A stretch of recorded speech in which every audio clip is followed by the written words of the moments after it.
Vamos al libro de Mateo, capítulo 20, Mateo capítulo 20, y en esta mañana vamos a estar en los primeros 11 versículos de Mateo 21, no 20, 21, Mateo 21, y vamos a los versículos, vamos a leer los versículos del 1 al 11 en esta mañana. Antes de leer, el título del mensaje de esta mañana es simplemente ¿quién es este? Y vamos a ver esa pregunta en nuestro texto hoy, y también vamos a contestar esta pregunta. ¿Quién es este? Y si usted recuerda, Mateo 21 nos habla de la entrada triunfal de nuestro Señor Jesucristo en Jerusalén. Y fue algo sumamente significativo, grandioso para los judíos, que no solamente tuvo un significado para ellos, pero que también tiene un significado grandioso para nosotros en el día de hoy. Este gran evento lo conocemos como la entrada triunfal de Cristo, donde nosotros celebramos hoy domingo, el domingo de Palmas o de Ramos. Y fue ese domingo antes de la crucifixión de Cristo, donde 3 días más tarde su resurrección, que estaremos hablando el próximo domingo, que es domingo de resurrección. Es uno de los pocos eventos registrados en los 4 evangelios. Mateo, Marcos, Lucas y Juan hablan los 4 de este gran evento de la entrada triunfal de Cristo. Este gran evento también marca lo que en algunas ocasiones se le llama la Semana de Pasión. En inglés, The Passion Week. Los últimos 7 días del ministerio terrenal de Cristo. Esta entrada triunfal a Jerusalén, en ese momento, sella y asegura nuestra salvación. Ya que es el inicio en donde Cristo iba a ser crucificado en la cruz del Calvario, donde Cristo iba a tomar todo el castigo de la ira de Dios sobre él por nuestros pecados, y que iba a resucitar victoriosamente al tercer día para dar vida a todos aquellos que creen en él. Entonces llegamos aquí a Mateo 21 y vamos a comenzar leyendo desde el versículo 1. Dice así la palabra de Dios: mientras Jesús y los discípulos se acercaban a Jerusalén, llegaron a la ciudad de Betfagé, o la ciudad de Betania, en el monte de los olivos. Jesús mandó a 2 de ellos que se adelantaran y les dice: vayan a la aldea que está allí, les dijo. En cuanto entren, verán una burra atada junto con su cría. Desaten a los 2 animales y tráiganmelos. Si alguien les preguntan qué están haciendo, simplemente digan: el Señor los necesita. Entonces les permitirá llevárselos de inmediato. Esto ocurrió para que se cumpliera la profecía que dice: dile a la gente de Jerusalén, mira, tu rey viene hacia ti, es humilde y llega montado en un burro, montado en la cría de una burra. Los 2 discípulos hicieron tal como Jesús les había ordenado. Llevaron la burra y su cría, pusieron sus prendas sobre la cría y Jesús se sentó allí. De la multitud presente, la mayoría tendió sus prendas sobre el camino delante de él, y otros cortaron ramas de los árboles y las extendieron sobre el camino.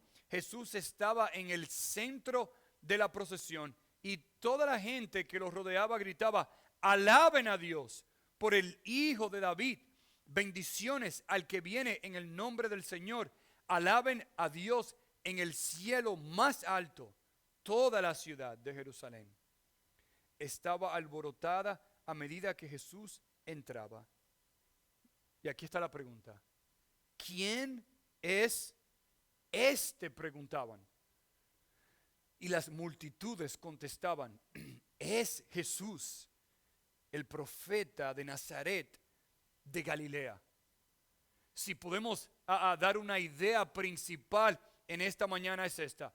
Nosotros debemos reconocer a Cristo el Rey con nuestros labios y también con nuestras acciones. Nosotros debemos reconocer a Cristo el Rey, no solamente con nuestros labios, pero también con nuestras acciones. Y si podemos dividir este texto en dos puntos, lo haríamos de lo siguiente. El punto número 1 es que Jesús es el Rey que cumplió la profecía. Jesús es el Rey que cumplió la profecía. Y esa profecía cumplida por Cristo ha impactado a cada uno de nosotros que hemos creído en Cristo. Leímos el texto y vemos que Cristo aquí es el centro de atención, que Cristo es el centro en el lugar donde ocurre esta profecía, en donde la profecía se cumple a la perfección. Es muy interesante porque si usted mira el versículo 1, dice que Jesús y los discípulos se habían ya acercado a Jerusalén y llegaron a una ciudad llamada Betfagé o llamada Betania. Si usted lee el libro de Marcos y de Lucas, cuando hablan de la entrada triunfal de Cristo, ellos mencionan a Betania también. Y es el pueblo donde estaba Betania al oriente del Monte de los Olivos, un lugar en donde ellos se detuvieron antes de entrar a Jerusalén, en donde Cristo le dio a sus discípulos algunas órdenes. Es muy interesante porque este lugar, Betania, Betfagé, es un lugar inseguro, desolado, que era el camino entre Jericó y Jerusalén. Si usted ha escuchado los nombres de María, Marta y Lázaro, es ahí donde ellos se encuentran, en ese lugar. Es donde Jesús resucitó a Lázaro. Es un lugar bien conocido por Jesús y los discípulos porque ellos, era un lugar donde ellos conocían, donde Jesús solía ir. Ellos conocían en ese lugar ahí en Betania quién era Jesús y los discípulos. El Monte de los Olivos se podía ver desde la ciudad de Jerusalén. Jesús visitaba con frecuencia el Monte de los Olivos. Su última semana, su ministerio ahí, terrenal, suceden tres cosas importantes.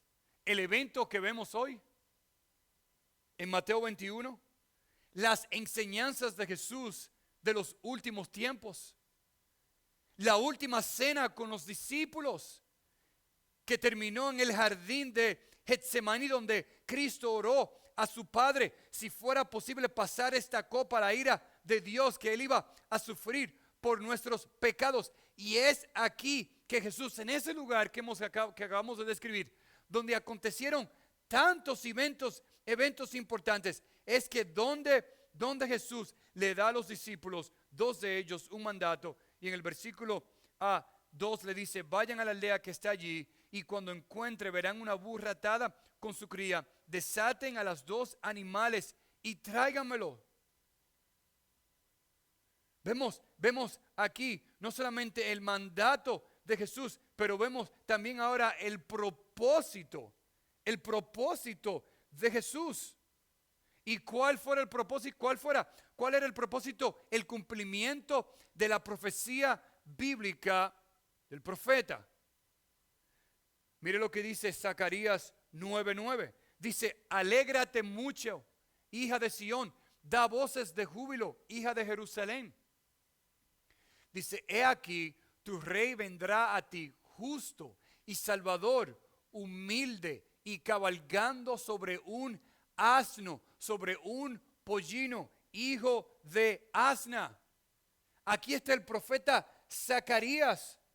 Le dice al pueblo en aquel entonces que iba a venir un Salvador 400, 500 años más tarde. Entonces los judíos ven con sus propios ojos este acontecimiento que Zacarías profetiza en el Antiguo Testamento y que ahora es vindicado en el Nuevo Testamento. ¿Y quién viene? Jesús viene. ¿Y cómo viene? Dice el versículo 5, dile a la gente de Jerusalén, mira, tu rey viene hacia ti humilde, montado en un burro, montado en la cría de una burra.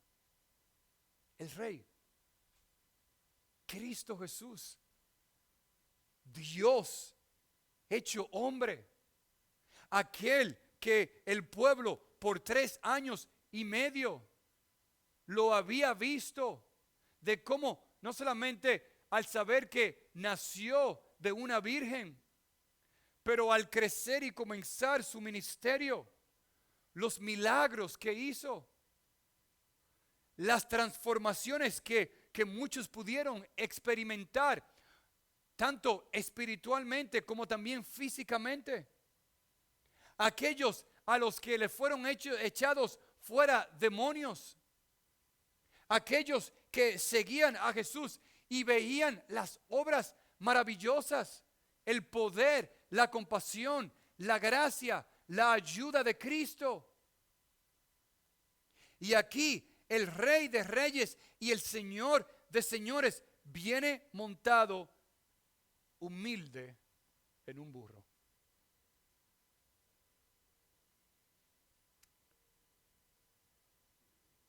Qué tremendo retrato vemos aquí de quién es Cristo y de cómo la profecía se cumple a la perfección. Cómo la profecía se cumple exactamente como había sido profetizado. Cristo Jesús, el Rey, Cristo estaba proclamando visiblemente y abiertamente que Él era el Rey, el Mesías, el Cristo, el Salvador del mundo. El que nació de una virgen, que proclamó las buenas nuevas de salvación, que hizo milagros como nadie lo hubiera visto y lo va a ver jamás. El gran profeta, el gran Salvador, Cristo, que también estaba cumpliendo la profecía del Antiguo Testamento ahí a los ojos de los judíos. Hoy en día, nosotros ahora como hijos de Él, nos hemos beneficiado de esa profecía que Él cumplió.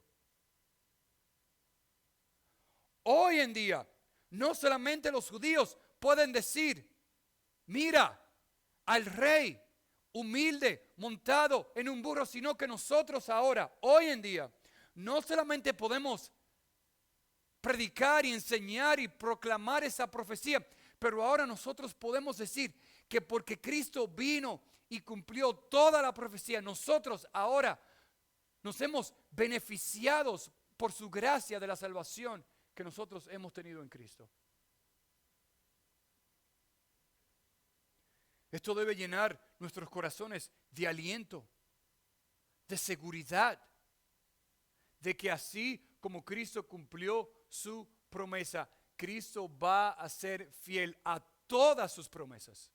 Y aún más, va también a cumplir la promesa de que Él va a venir un día por su pueblo.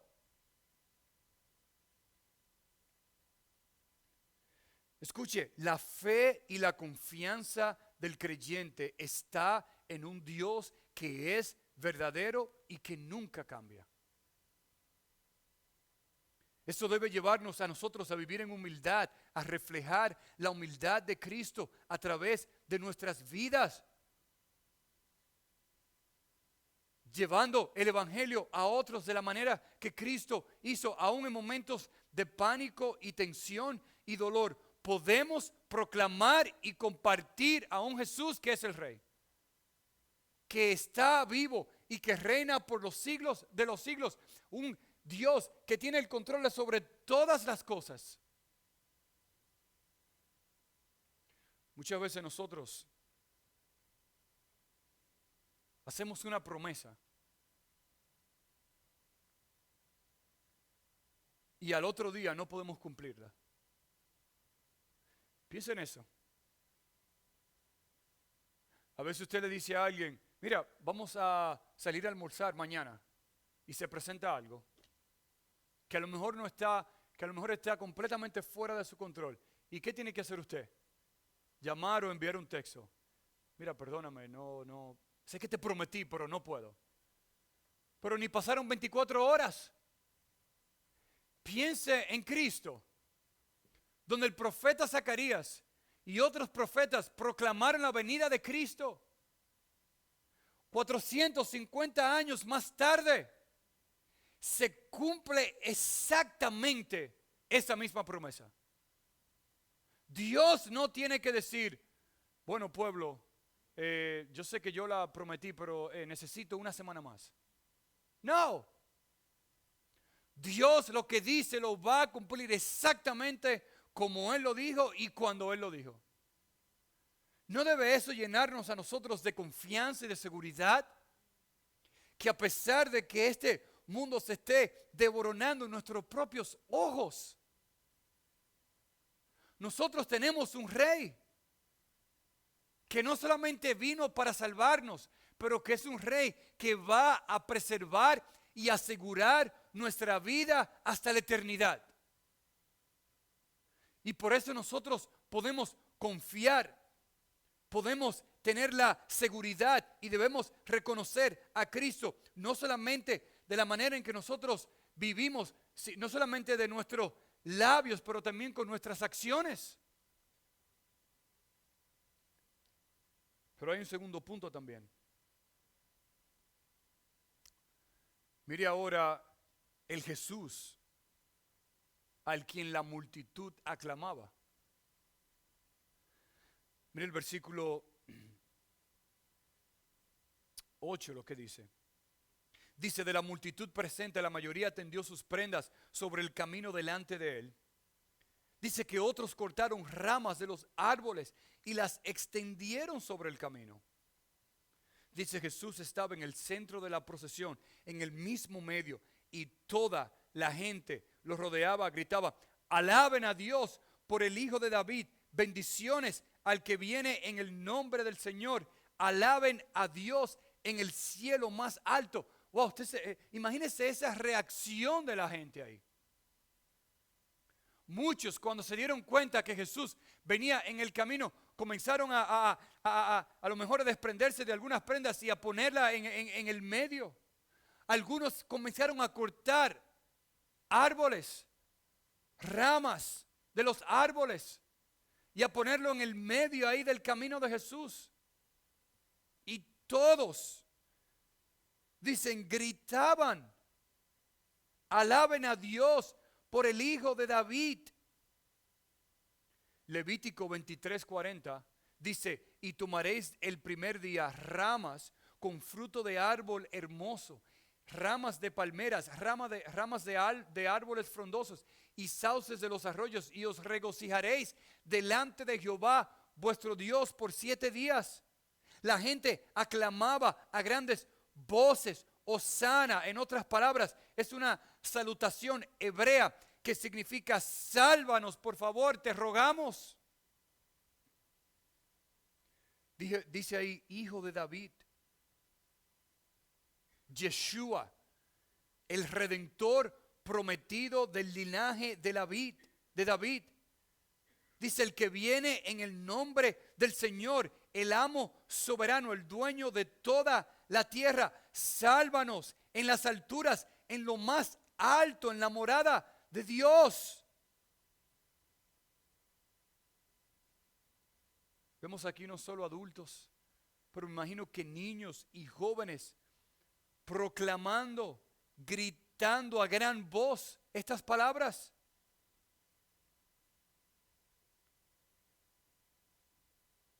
Y toda, dice ahí versículo 10, y toda la ciudad de Jerusalén, dice, estaba alborotada a medida que Jesús entraba. ¿Y qué se preguntaban? ¿Quién es este? Muchas veces cuando nosotros vemos vehículos de policía, vemos a lo mejor algunos aviones especiales y vemos más carros de policía. Generalmente uno se pregunta qué cosa. Claro que exactamente. ¿Qué está pasando aquí? ¿Qué es esto? ¿Qué está sucediendo aquí? ¿Qué hay algo? ¿Qué diferente hay algo aquí? Y muchos de nosotros nos hacemos esa pregunta. ¿Quién es este? Que hay tanta conmoción. ¿Quién es este que hay tanto júbilo? Y aquí todos los judíos se hicieron la misma pregunta. ¿Quién es este? Y mire la respuesta en el versículo 11. Dice, y las multitudes contestaban, es Jesús, el profeta de Nazaret. Es Jesús, el profeta de Nazaret. Yeshua, el Salvador, el que vino para rescatarnos de nuestros pecados. En la mente de los judíos, ellos pensaban que Jesús había venido para destronar a los romanos y darle paz a ellos y darle seguridad de la servidumbre de los romanos. Pero Cristo no vino para librarlos a ellos de los romanos, sino para librarlos a ellos de sus pecados. De la misma manera, escuche bien, que Cristo no vino a este mundo para librarnos a nosotros de todos nuestros problemas. Cristo no vino a este mundo para librarnos a nosotros de todas las enfermedades. Cristo no vino a este mundo para darnos a nosotros prosperidad. Cristo no vino a este mundo para nosotros pensar que si creemos en Él y venimos a la iglesia y nosotros ofrendamos y nos portamos bien, por decirlo así, que vamos a estar libres de cualquier pecado, de cualquier enfermedad y que Cristo nos va a prosperar a nosotros. Para eso no fue que Cristo vino. A lo mejor los discípulos estaban pensando de esa manera, los judíos. No. ¿Puede Cristo librarnos de nuestras enfermedades? Claro que sí. ¿Puede Cristo prosperarnos y darnos éxito? Claro que sí. ¿Puede Cristo quitar nuestras dificultades y enfermedades y situaciones difíciles en algún momento? Claro que sí. Pero Él no vino para darnos todas esas cosas, sino que Él primordialmente vino y principalmente vino para buscar y salvar a aquellos que estaban perdidos, para rescatarnos de nuestros pecados y darnos vida. Jesús, el Salvador, el Mesías, el profeta, el proclamador del reino, de su reino, del reino celestial.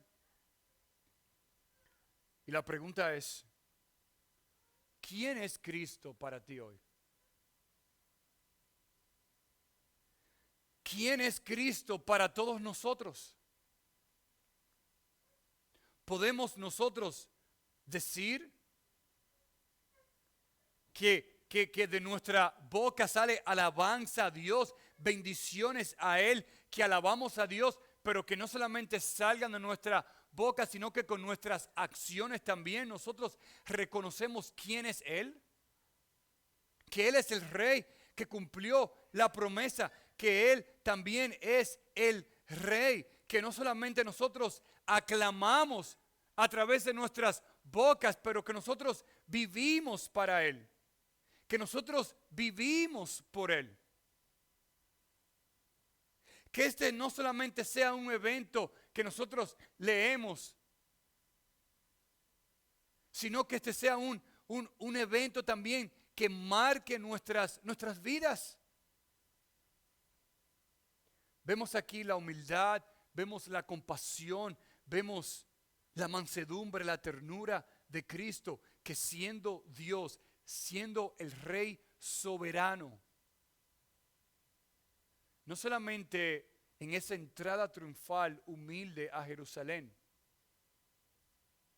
no solamente proclamándolo a Él como Rey, pero si usted recuerda, luego de esa gran proclamación, una semana más tarde, Cristo sufre. Cristo es abatido, como vamos a ver el domingo que viene. Cristo es molido por nuestros pecados. Y gente se burlaba de Él. Y gente decía maldiciones de Él. Los mismos que estaban alabando a Dios. Las mismas personas que estaban diciendo bendito el que viene en el nombre del Señor. Los mismos que estaban alabando a Dios. Una semana más tarde estaban gritando, crucifícale, crucifícale. Por eso es que no es simplemente de labios. Porque hoy estaban alabando al que viene en el nombre del Señor. Y una semana más tarde, como vamos a ver la semana que viene, estaban gritando, crucifícale, crucifícale. Entonces, el punto no es simplemente de labios, porque el mismo Jesús en los evangelios habla de cómo su pueblo de labios hablaba de Cristo, pero por sus acciones negaban lo que ellos decían con sus palabras. En otras palabras, Cristo decía, de labios me honran y me buscan, pero su corazón está ¿qué? Lejos de mí.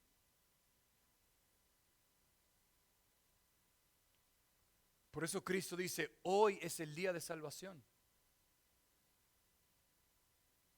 Cristo vino a rescatar a la humanidad de su condición espiritual.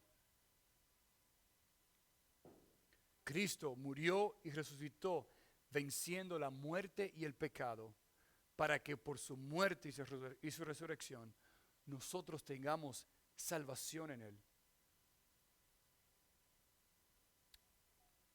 Cristo, aquel que se sentó en un pollino, en un burro, algo insignificante por decirlo así, un día Él va a venir, no en un asno o en un burro, sino que Él va a venir en un caballo, que significa poder, control, el Dios soberano. Y la pregunta es, un día, cada uno de nosotros, escuche bien, un día, todos los que estamos aquí, vamos a tener que contestar esta pregunta. ¿Quién es este? ¿Quién es este? Y cada cual va a tener que responderla. Porque Filipenses 2 dice que cada rodilla se doblará. Cada rodilla se doblará y va a confesar que Cristo es el Señor para gloria de Dios Padre. Algunos lo harán para vergüenza de ellos mismos. Otros lo haremos agradecidos de lo que Cristo hizo por nosotros y que nosotros por su gracia creímos en Él.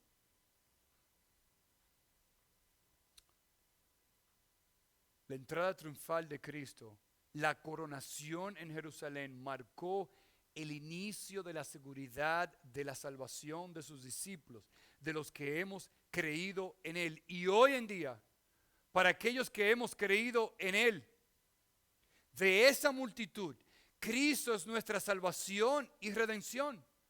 Y por eso podemos decir, como dice Juan en aquella visión, en Apocalipsis 7, 9 y 11, dice, después de esto miré, y aquí una gran multitud, la cual nadie podía contar, de todas las naciones, tribus y pueblos y lenguas que estaban delante del trono y en la presencia del Cordero, vestidos de ropas blancas y con palmas en las manos, y clamaban a gran voz diciendo, escuchen bien, la salvación pertenece a nuestro Dios, que está sentado en el trono y al Cordero. ¿Quién es este? Es el Rey.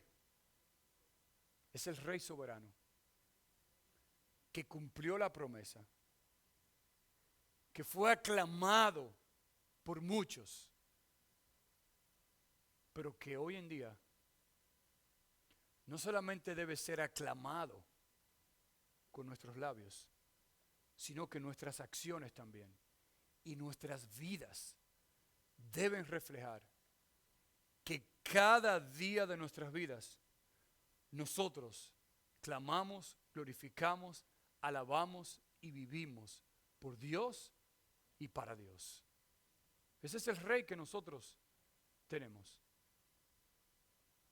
Y termino con la misma pregunta. ¿Quién es este? ¿Puedes tú contestar esa pregunta?